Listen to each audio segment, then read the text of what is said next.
Welcome back to the channel. XG Files, Stephen Howson, Ronaldo Brown. What is this? Are you only finding out now as well as you sat down here? No, I knew, but this is my reaction to it. What is this? This is a piss take. It makes sense though. I'm not in agreement with it. It makes sense in terms of the links. I actually think there's a little bit of credence in them because. Oh no, I believe them. I just don't like them. Yes, I think it's believable because it is. The report from is Ronnie's talking, by the way. Yeah. The report is that it's very exploratory. Is that the word? Exploratory. Yep. Yes.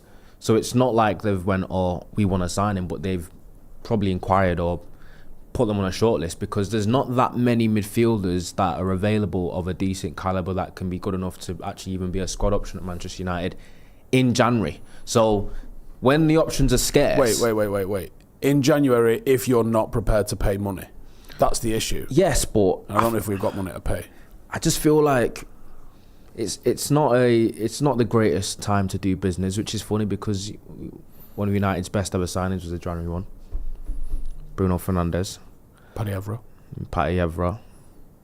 Patrick Dorgu. I tell you what. I tell you what. Right? Yeah. Dorgu at a minute flying. You're loving it, minute. Yeah. To be fair, you've never been like, even when he's had a poor run and he had some issues where he just looked really raw and technically struggling, you were never like fully Do you know why? Down on him. Because the guy grafts. He does graft, doesn't he? And I will always forgive attitude and hard work.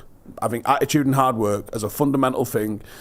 The reality is not everyone's going to be Ronaldinho, okay? That's the reality of life.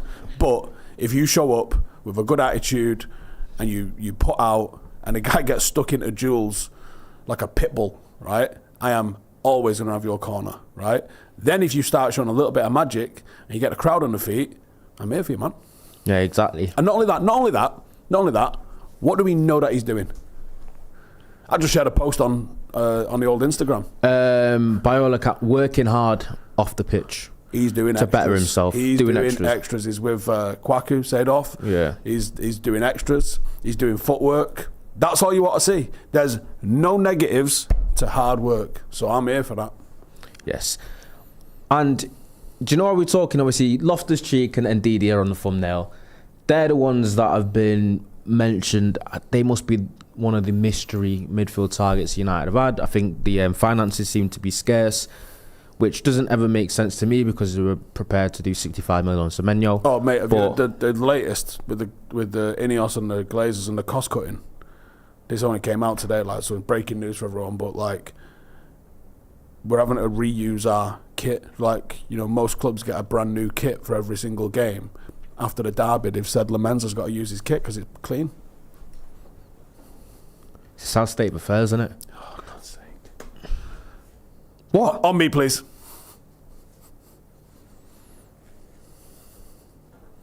Wait. It should be on. Who's doing the mixing? It should be on me now. I'm speaking. But I'm just thinking. You know what? I'm gonna go out and say. Got me on the decks. He's learning. I didn't realize. I have no idea what you're talking about. To be honest with you, can anyone let me know what the joke was? Because I'm glad that I'm actually on me, please. It was because City was shit and Lamens had nothing to do, so they've said his kit was clean. We don't need to wash it. I'm actually he can wear it again. I'm so glad. You know, I complained that the camera was on me. I'm so glad it wasn't because I looked so spaced out then. I was proper dozed. I was like, "What the hell is he talking about?" But to be fair, okay, that's good. I'm not gonna lie to you. The quicker we move on, the better, because I'm slightly embarrassed. Look, I understand the links, and I get it, it's a little bit of reinforcement, and you never know, one of these might have like a Henrik Larsson kind of thing where you go, do you know what, he's actually well better than I thought he was. But I feel like we are, 6-7 years too late for either of these two to be a real thing for us, man. Yeah, because Loftus-Cheek was one of the highest rated youngsters in about a decade ago. And there's a Milan fan that's quite well known on Twitter that has several tweets criticising him last season when he was playing, so that's probably not a good sign.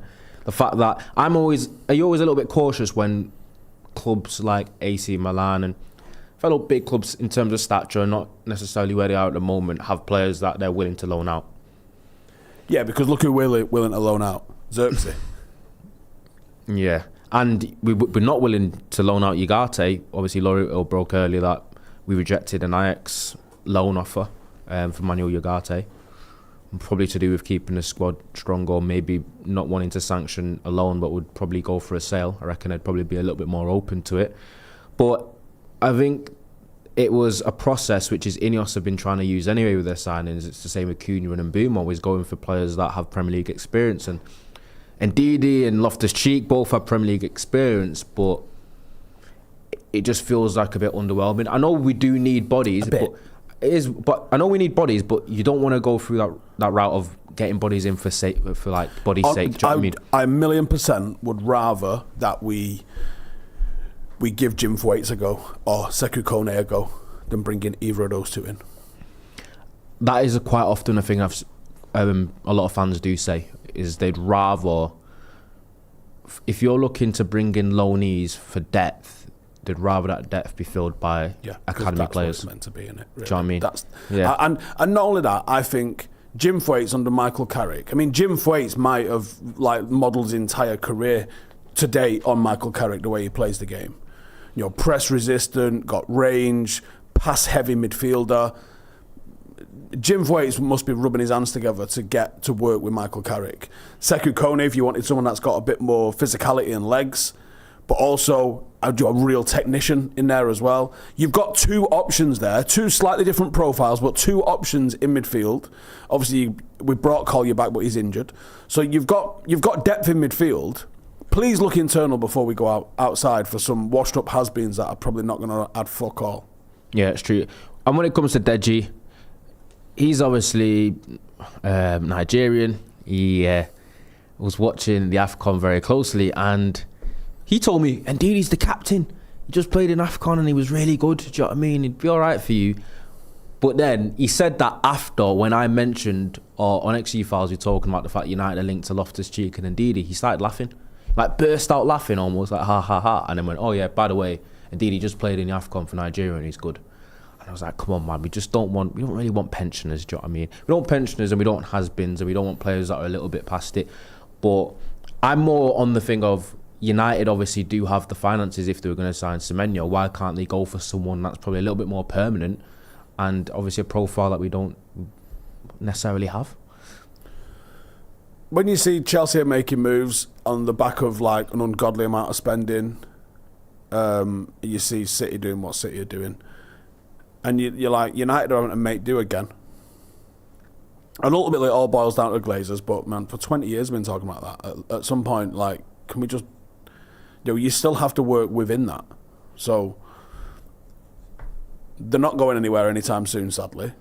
So what can we do to compete whilst they're still around? And I don't think it is bringing Loftus-Cheek or Ndidi in on loan. If you want to save 50-60 million on a signing, make one. Create one. No, it's true. It's just that it depends on when you want to get ahead, because obviously with January and the goal for the rest of the season under Michael Carrick not being like a small one, it's to get Champions League football. Exactly. Is what's been laid out. By the way, we came 15th last season. We signed a couple of forwards.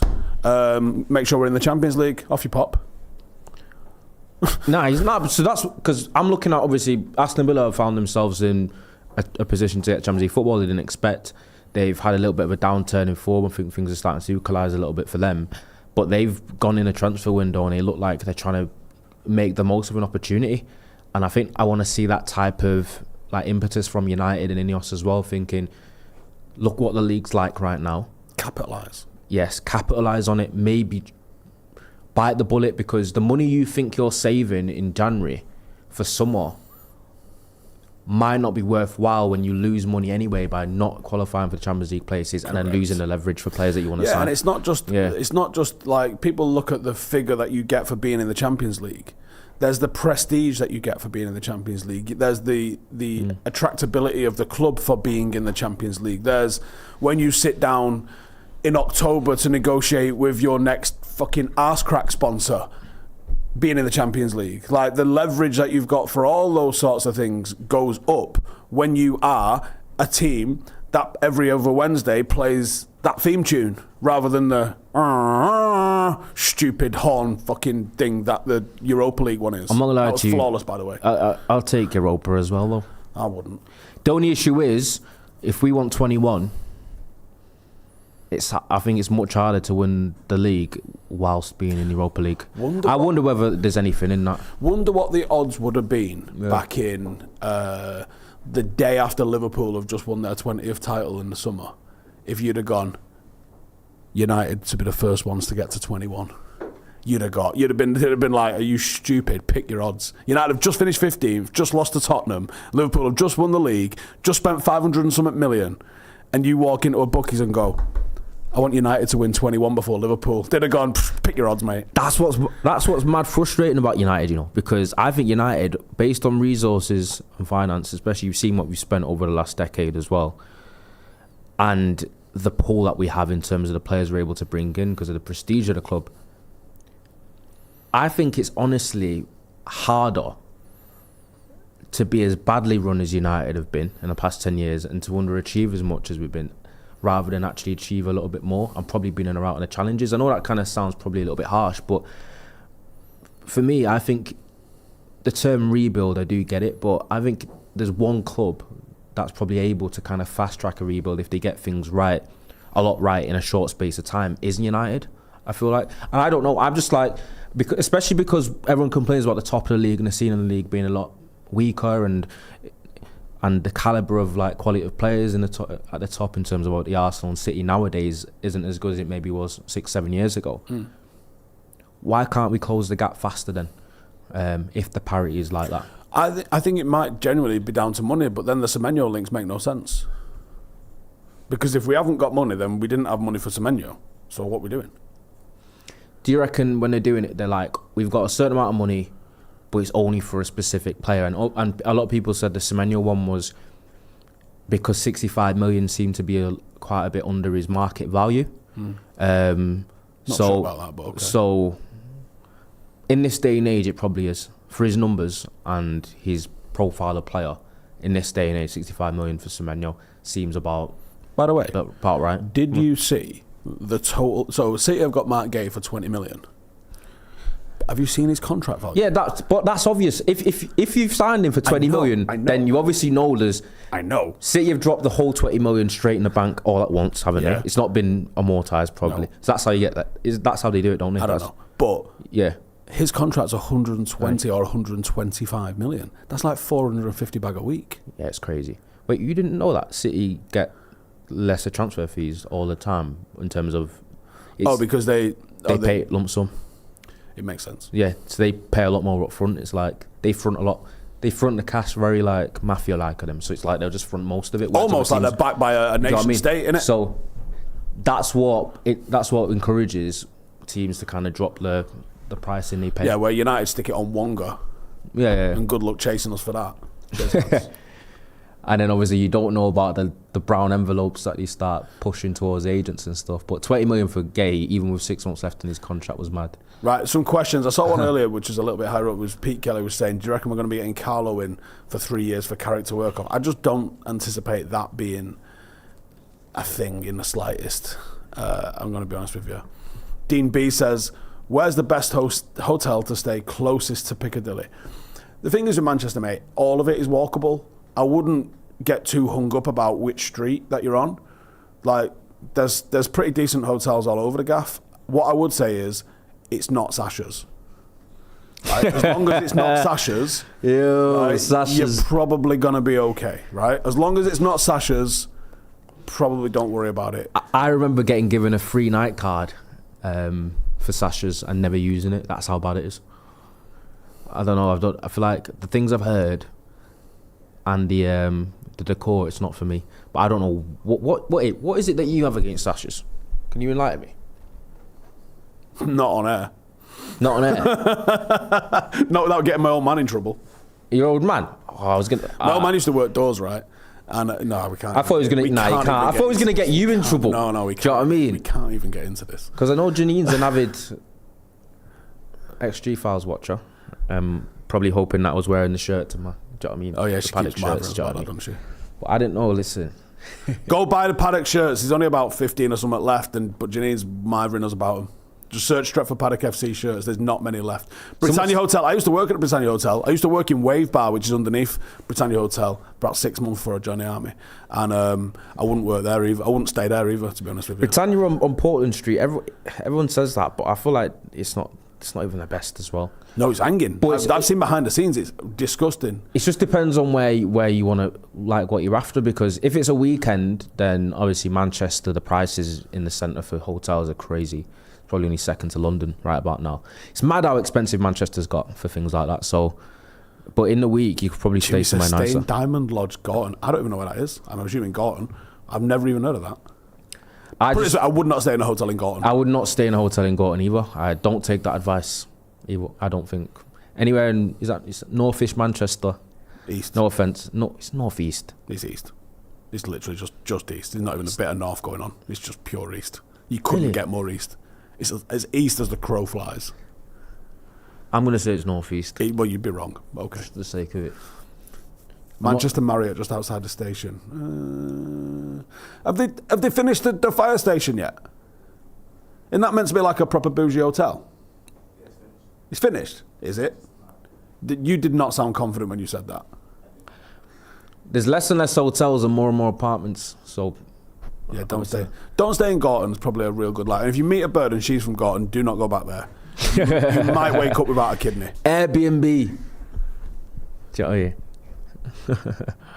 And we heard right back names for the summer. No, not to be honest with you. I want to give Mazraoui a shot there, to be honest. Yes, I like the Bournemouth right back, Jimenez. I think he's only on loan from Milan, AC Milan there, but I actually like him when I've watched. Does it mean he's good enough for United? I'm not sure. Because you know what's one of them, I always try and find out, when you're linked to a player in the Premier League, the only time you really watch them is when they're playing against you or a big team, and you have to find out from the fans how good they actually are week in, week out. That's usually the best way to do it. Although not Everton's with Jared Brownthwaite, because they don't have a fucking clue what they're talking about, and he is gash. He's pretty much been injured ever since, I know. Oh, he's shit anyway. There's a comment I just see there. So Harry says, did I see Andy Merton saying that Steve Holland used to go home and away games for United as a fan? I saw a comment on the channel which said he was a Liverpool fan, so someone's wrong there, aren't they? Yes. But no, I hadn't heard that. I mean, Andy's usually pretty bob on, so I would probably go with that one. Inspector says you should see Edinburgh prices. Travel lodge over 200 a night at weekends. I mean, Dublin and Edinburgh. We went to Edinburgh in between Christmas and New Year. Went for the didn't really post any content from it or anything like that, but we went for the firewalk lantern thing that they do in Edinburgh. It was pretty cool, I'll be honest. It was pretty cool. And bagpipes, like getting hammered through the streets is mega. Like it's proper. Like I like that. Edinburgh. Yeah, but Jesus Christ, was our hotel day. It's capital cities though. Capital cities anywhere in the world. I don't find London too bad. You know, I always find somewhere that's not bad, not in a cracked down area. It's probably far from the central centre though. Yeah, but London's so big. Like your happy days wherever you go. It works both ways though, because London's somewhere that's so big, so obviously has so many hotels because it's metropolitan, obviously. So like, you will obviously be able to probably find some hotel that's a little bit unknown that is probably doing a little bit less for pricing. Because I stayed in Park Plaza when I last went for Friday, Saturday night, and it wasn't that expensive, and it was only like 35 minutes from the centre. So I got lucky. I stayed in a Hilton in Knightsbridge. I think it was in Knightsbridge anyway, and my room was literally just bigger than a single bed. It was awful. It was like a prison cell. That was the worst hotel I've had in London in a while. Where did I stay at recently? I stayed at a great one right next to the... Oh, mate, what's the big theatre called? There's a station right... I don't fucking know. It's boring. Comments. Danny says, do I think I could complete selection in Hereford as a reserve? From a physical standpoint, I'd have a good go at it. There's no guarantees because it's an accumulation of fatigue, but I do 2 mile every single morning with £40. So like, and 10k twice a week with the same. I'm a bit of a tabbing machine, so I've got no dramas carrying weight.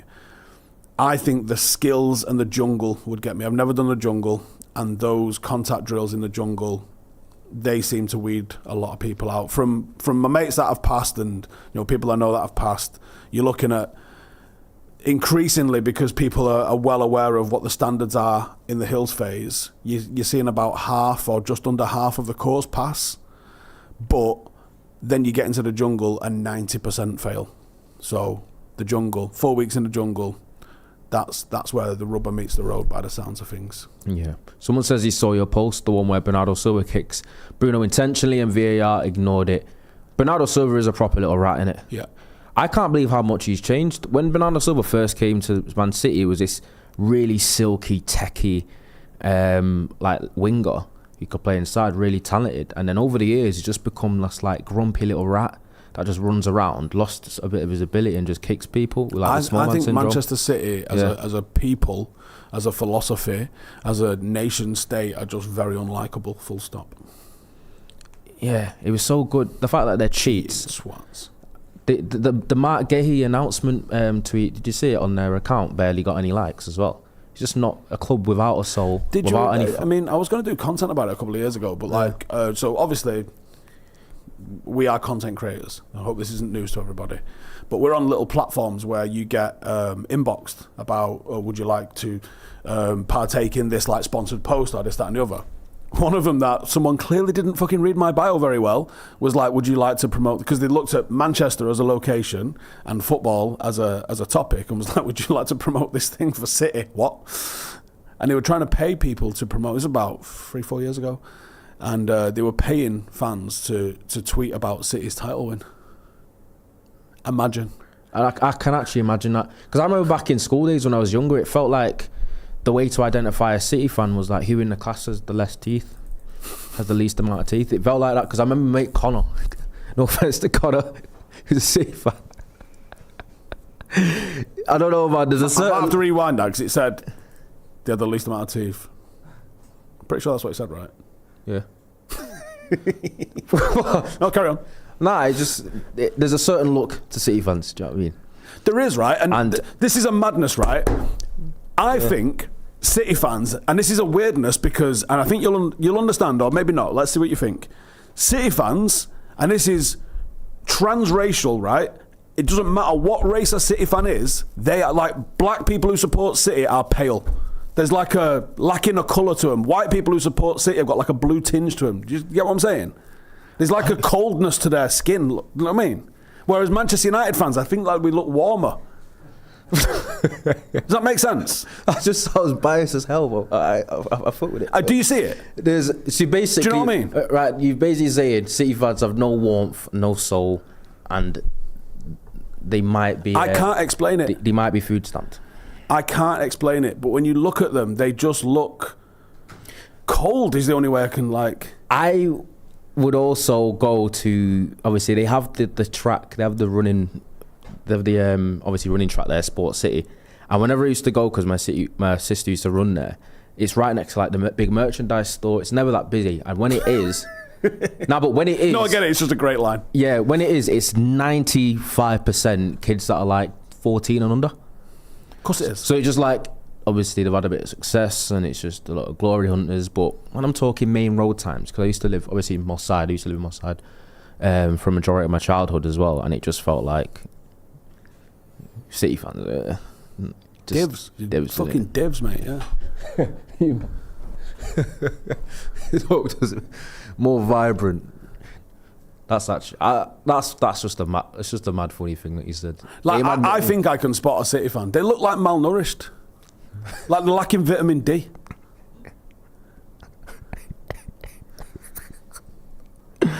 Oh my god! There you go. That's class. Lee Jones says, "I have always seen them like that." There you go. Listen, yeah. Cole says, "Yeah, they look frosty." Right. It might be because they don't have any red in their wardrobe as well. Like they don't like them sort of colours. They all wear City blue always. And limited GCSEs. Yeah. I mean, I don't know about that. I've never really conducted a big poll into the qualifications of them. To be fair, this is more for Jay, because Jay actually has a lot of fans that are City fans as mates, obviously. But I don't really have many mates that are City fans. Like one, if that. Mate, growing up, right, I knew 4.5, right? And of those, 2 of them started off as Oldham fans, and then like when Oasis got popular, and like they jumped over to City because it was kind of cool because of Oasis, not because of City, which is hilarious. And then there was one, it was a pretty close mate of mine, that was a proper blue. But everyone supported United. Everybody. And I had one random kid who was a Liverpool fan because his dad was a Liverpool fan and he hated it. But that was it. Everyone, like I'm talking 97+%. And people say Droylsden's a blue area because it's close to East Manchester. The fuck it is. I didn't know any City fans growing up. Is this why, like, obviously City fans are our neighbours, but we seem to have a bit more of a bit of stronger type of impassioned rivalry with Scousers? I know it's not for everyone, but it's like, because you feel like Liverpool are at least a proper football club when City aren't. Yeah. Do you think that adds to it? Yeah. Yeah.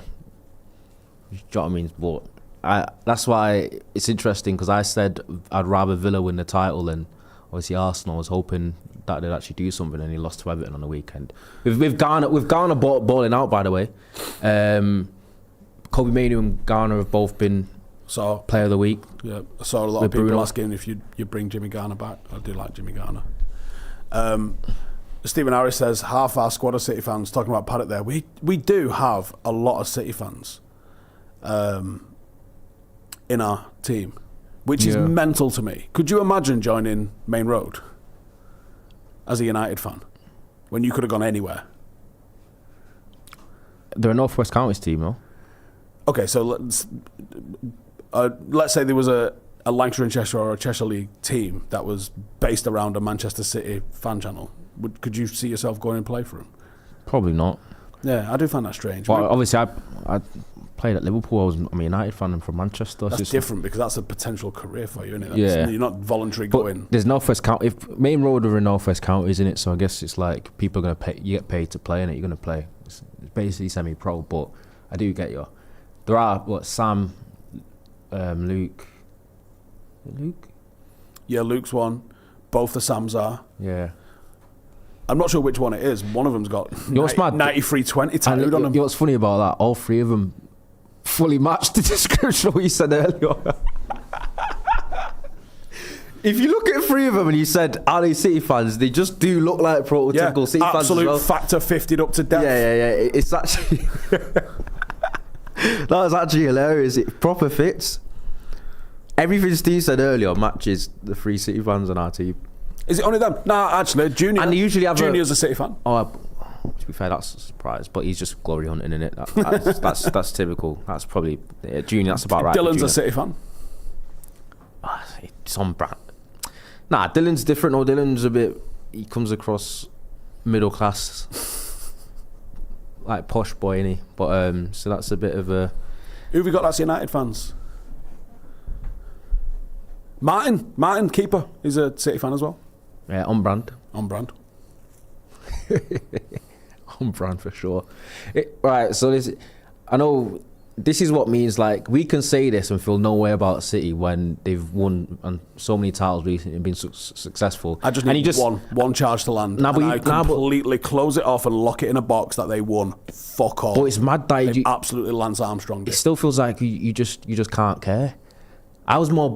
It feels like I was more bothered about Liverpool winning the title last year. Mate, they've won 2 in 32 years, and it annoys me more. Or 36 years, I think. Because of the whole 2021 thing, and maybe it felt less so because they obviously won the title a little bit earlier than, it wasn't down to the last day and that kind of extra euphoria. Can you imagine if that was against Liverpool? Yeah, I think I'd have actually vomited. That was one. Could you imagine? Just roll your eyes back and just think about.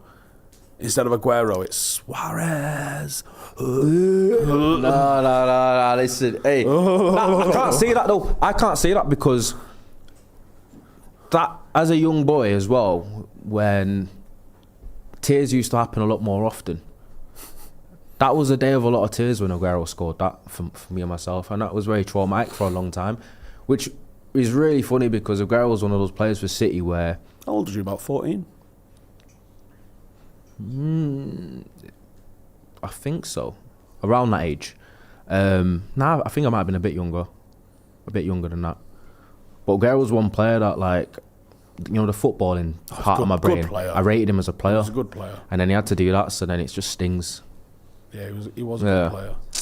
Peter Kelly says, out of my dad and his 6 brothers, the eldest is Leeds, but not really.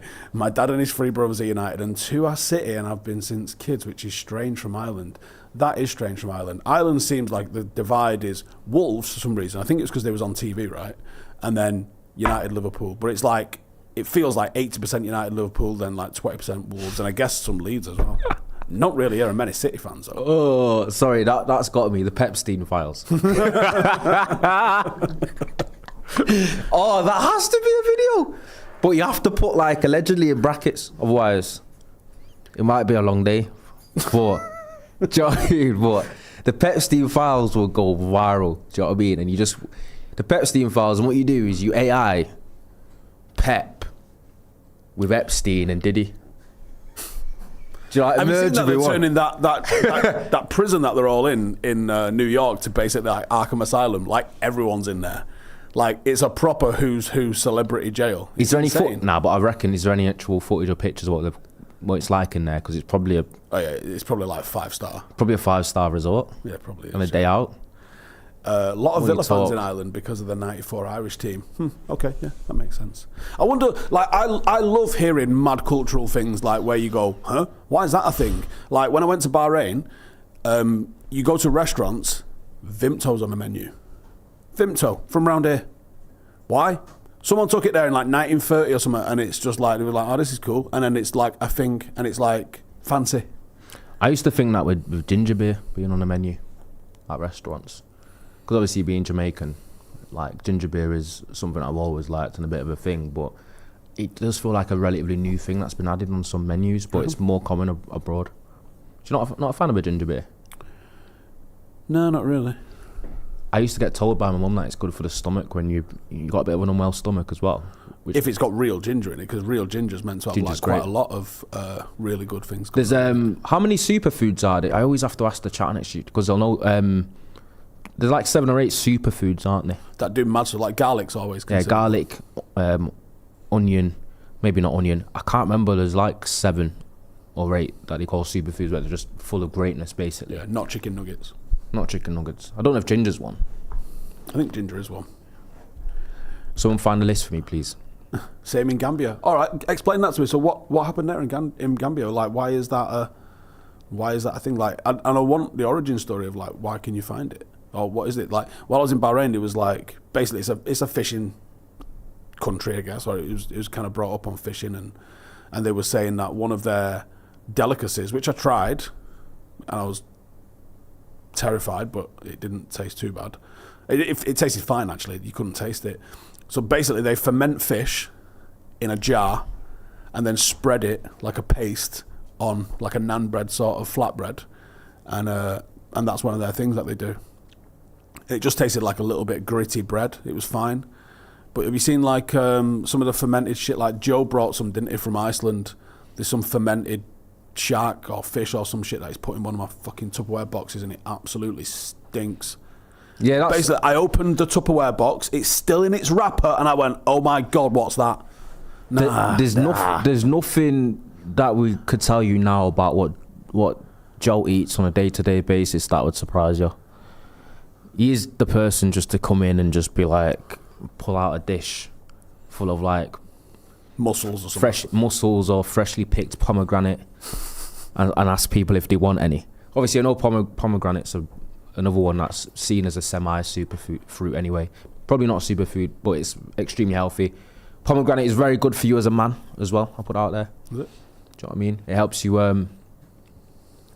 you stand firm when you need to stand firm. Have I ever had any escargot? No, but pissed up I had a snail in my garden once at a party because someone said I wouldn't. Yeah. And then I found out like it can actually kill you if you do that. And I was like, well, honey's bee vomit. Didn't die. 1-0. Superfoods is a marketing term, not a scientific one, used to describe foods claimed to offer exceptional health benefits due to their high nutrient density. There you go.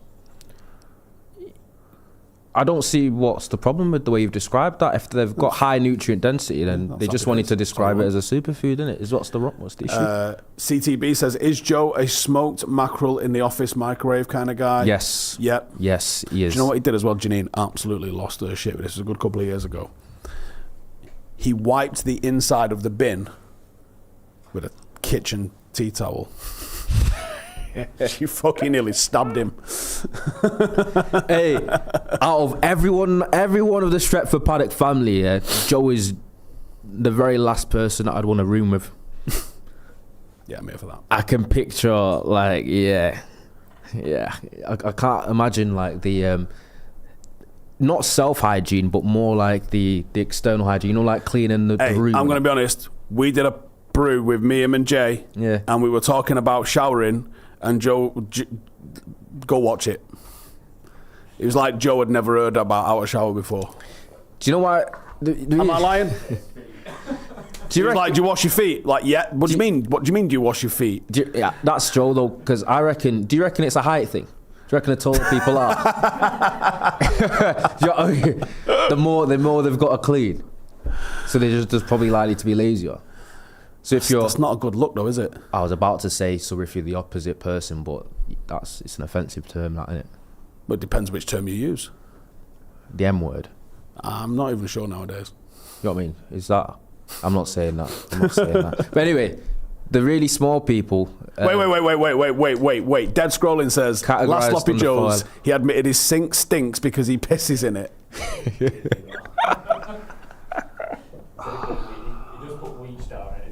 Oh, well, listen, he's the type of guy that would see like you've spilt juice, or like if he's thirsty and he spilt a bit of water, he'd like lick it up and be like, oh, it's still fine.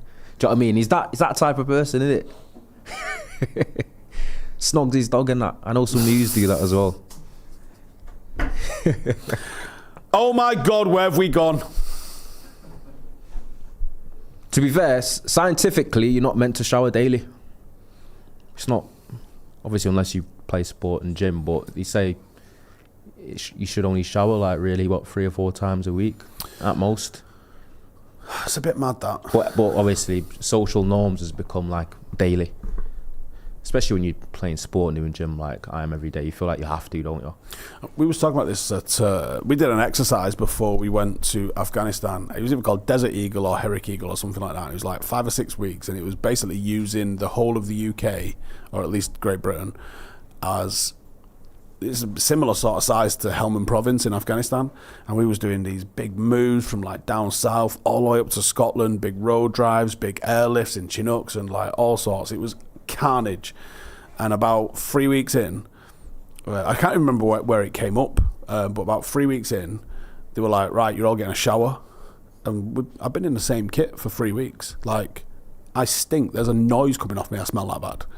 And but I had nothing else to change into, so it was like, get in a shower, get clean, put this like greasy, slimy, minging kit back on. It was mad. Oh yeah, it almost feels like it's pointless. Yeah, but it's like a scene out of Starship Troopers, because it's like 30 blokes just steamed into this shower together. Just like, it's an ISO container just with water just being blasted through it. Not exactly a nice shower, no scented candles and shit, you know what I mean? It was just like pure functional, get in there, get clean, get yourselves back out and put the dirty kit back on. It was rough, that. No, you still got to do what you got to do though. Rough, that. You have to do what you got to do. Do you know what's mad? I've not seen any... Everyone's saying tangent, but I ain't seen no football questions. Yeah, throw it in. I ain't seen no football questions. We've gone off on a tangent, yeah, but... Loftus-Cheek, good cover. Do you know what? As we said earlier, I think it's a depth signing what these would be, but the issue is we thought it'd probably be better served United using an academy player or the youth for depth, especially if it's only for 6 months. And also, what do you think about team harmony and stuff? Do you reckon you don't like sometimes it being derailed a little bit? Sometimes, like, Henrik Larsson would be the gold standard of a loan. Came in, did more than what I expected on the tin. Didn't score loads. I think he scored like 2 in 17 or something nuts like that, or 7 in 17. Wasn't loads, but like brought a freshness and an energy, and everyone really liked him. I just don't see either of these two as having that quality. You know what I mean? Yeah, maybe back a day, but there was a time. Do you know what's funny? I'd actually probably rather... The only thing that would be intriguing about the likes of Loftus-Cheek is the fact he's like 6'3" and 6'4", and then you kind of get size and power, and that's a lot of what... I think that's like almost 9 of the law in the Premier League today. But obviously, he's been at Chelsea, he was at Fulham. when he did all right. But he was really well received when he first went to Italy, hasn't he? I've not really seen so much since. Yeah, he did decent when he was over there. I feel like he's fell off a little bit, but I think AC Milan just have in general. I think their best players, Pulisic. Neil says, we have 16 games until the end of the season. Do we even need a loan signing? That's a pretty good point, to be honest with you. Don't remind us we only have 16 games of content left for the rest of the season. Unless we go Saudi. And I would absolutely guarantee that we're going Saudi. I'm going to be honest with you. Yeah, from the report it seemed actually quite likely when it comes around, because United might get like 10 million for doing it. And with the cost cutting and that, they might not be able to to not do that, especially when they've got sacking fees now to pay to Ruben. 30 mil. 10 mil. Well, the total package that we've had to pay to get him in and then get him out again, 30 mil. 2 mil a month, plus what we paid him. Yeah, cheers, lads. Arsenal in 5 days. This is what I mean. I've got 5 days more to milk the Man City win.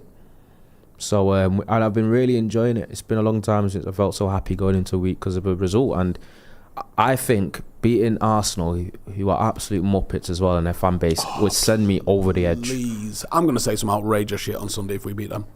It's for the good of humanity, probably, that we don't beat them, because I will be like shameless, and that would be putting it mildly.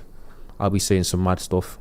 Check my super chat. Oh, I haven't seen any super chats. Yeah, throw us that super chat. Can we get it? Go on the funding. We'll go on it now and then have a little look at what. There was a comment asking if we'd be interested in a paddock tour of the Caribbean.